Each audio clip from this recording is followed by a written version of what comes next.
Bitcoin, explained simply.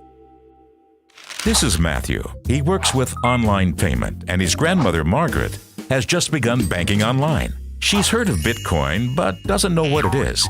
Matthew can explain. Everyone knows about money. We use cash or cards to buy things, either in shops or online. Bitcoin works in a similar way, but is a completely digital currency. It is created and stored electronically. The banks control Margaret's money, whereas it's the users themselves that control Bitcoin payments. Her money can be affected by inflation, but Bitcoin can't.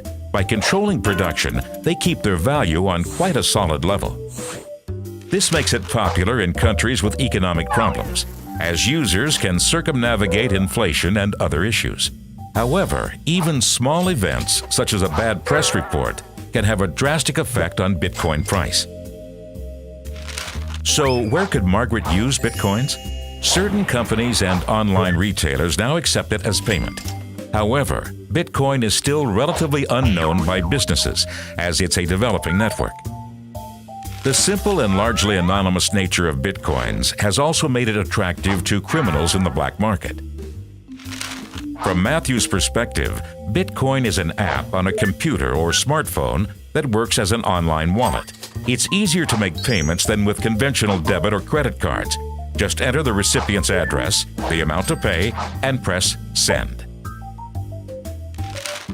Margaret can send and receive money instantly anywhere in the world and at any time.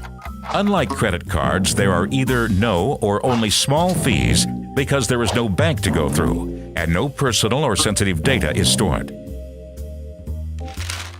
Users each have their own address from which they can send and receive Bitcoins.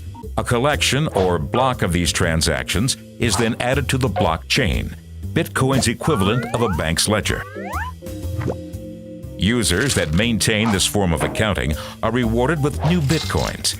This is known as mining. There is a fixed amount of Bitcoins, but over time, existing Bitcoins become divided to maintain a consistent value. Now that Matthew has explained Bitcoins, Margaret doesn't find online payment to be all that complicated anymore. Bitcoin appears to be a real alternative form for worldwide currency for the future.